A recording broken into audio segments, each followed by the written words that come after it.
Just make a game that is entirely that. Hold down X to suffocate baby.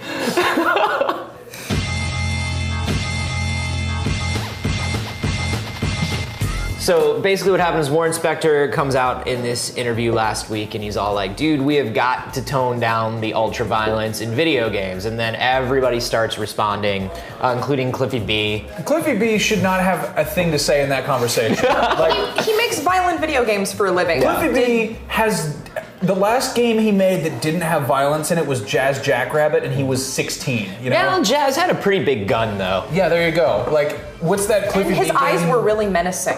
Okay. You may be thinking of Spaz. The guy put chainsaws on machine guns, and he's like, I don't think video games are too violent, as he drives away in his Lamborghini. Like, well, what's interesting is everybody had such a knee-jerk reaction, and they were like, I can't believe he said this, violence is fine in video games, and it's like, it was totally like a read the fucking article thing. Because he was like, listen, violence has its place. If it fits in a game, if we do it responsibly within the story, it's good. I'm pretty much with him. Yeah. You know, the guy made Deus Ex, which has some violence in it, but he's like, yeah, you don't have to do it. And the new Deus Ex, it had that too. You could stealth around, except then you come into the boss fights and you actually have to fight them. The fact is, making games where you don't have to fight makes for a more challenging game than one where you just kill everything in your way.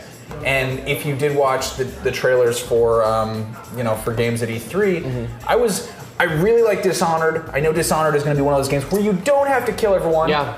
But in the trailer, they're like just a montage of just neck juice, just spurting everywhere. I'm glad you brought this up because Anthony and I saw God of War at E3, and I have never been so disturbed by violence in a video game in my life. And it wasn't the violence per se, it was the fact that the elephant god guy, it was like the fact that it was animals, even though they were completely fictional animals, really disturbed me. Well, and that just like ripping the horns off the goat, I was like, ugh, dude, I don't like this. Yeah, people respond to violence against animals actually more than they do. Totally, I have no problem with shooting humans. Really bizarre. Here's the thing. My issue with violence is, like, I'm okay with it in games, whatever. If you're gonna have it there, it's part of gaming. You know, I mean, since gaming has been a thing, there's been shooting at stuff and jumping on things. I mean, Mario goes around killing turtles all the time. What's up with that?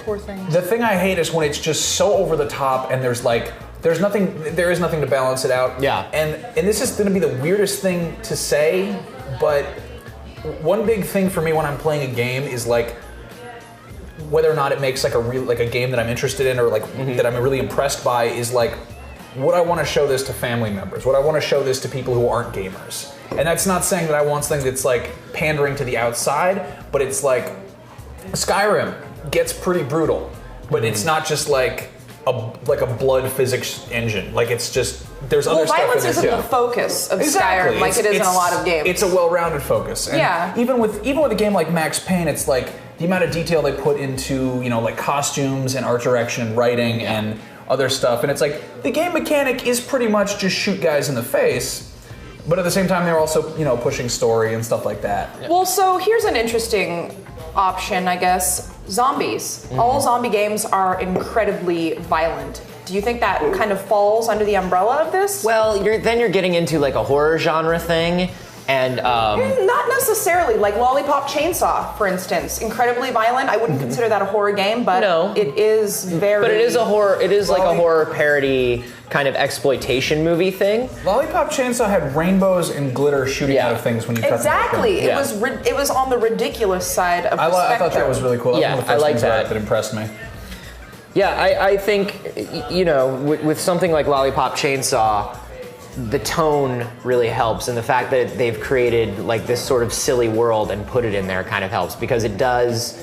That's something that Suda51 always does. Is he tries to remove violence and kind of turn it into this stylized video game thing. It's like the Scott Pilgrim thing of hitting people and coins come out. And it's way out there. Yeah. So that I think is okay, because once again, it's a stylistic thing and it serves the narrative. I mean, when we're thinking about ultra-violent games that maybe Warren Spector had in mind, what are we thinking? I think he was talking specifically about how much it's being like used as a marketing device.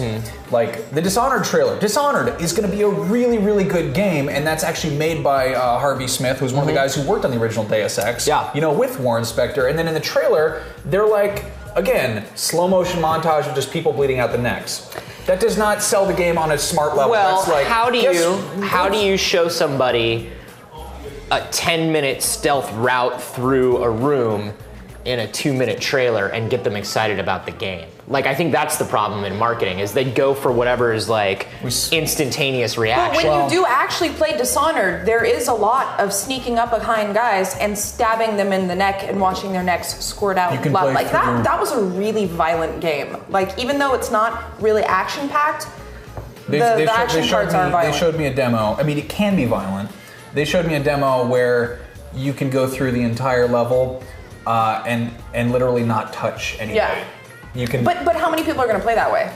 I don't know. People want a challenge. You know, if you want to go through stabbing everybody, it's like, you know, that's cool. One of the first things people asked when I saw the Last of Us demo is like 3 people immediately afterwards raised their hands and they were like, "Is there a no-kill option?" Like, people want to know that now. Yeah. Like, people want to know that they can be the guy who doesn't shoot everybody in the face with a shotgun. People want to know that, like, but they have those options. It's more for the challenge, though, and not because they don't like the violence, I would assume. And that's another interesting point, is when people use violence, when game designers use violence, it usually simplifies the gameplay. It's an easy way out, a lot of the time. And then something like a stealthy thing, like The Last of Us or like Dishonored, becomes like a way for people who want to get that challenge in gameplay. They can get that, because violence is too often just used as the easy way out. Is there a game that is ultra violent, that we would consider ultra violent, that is also kind of challenging and engaging in the same way that something like a Dishonored would be, or a Thief or something like that? I'd say Half-Life 2, maybe. I think there are plenty of games that have a balance between story and shooting, like just like Mass Effect 3. I wouldn't necessarily call the shooting in that game challenging by any means. Yeah. It's also not super violent either. No, it's not super violent. And that's pretty much just like, shoot the spacemen, they're sort of robots. There was that Sega game that came out. God. Super Monkey Ball. No. Super Monkey Ball Banana Blitz. Banana Blitz, yes. Super Monkey Ball Banana Splits. It was Banana Splits. It was like Infinity Omega something, or Space Void, or some crap. Binary Domain? That's the one, Binary Domain. Yeah. And they had robots as the enemies, but it was super gruesome to blow up the robots, which I thought was brilliant because they're just robots. And it like that's the corner that Lucas cut in the prequels, is he's like, I can make this kid friendly by having Jedi Knights cut up these fucking robots, and they're like, oh no, Roger. But it's like, they're not humans. They just look like humans. I don't know. The distinction is such a... They're screaming and their robot gears are shooting out everywhere. That's gross. Now we're getting into some like philosophical stuff. Now we're talking about whether robots are living things. This is some Blade Runner shit. Yeah.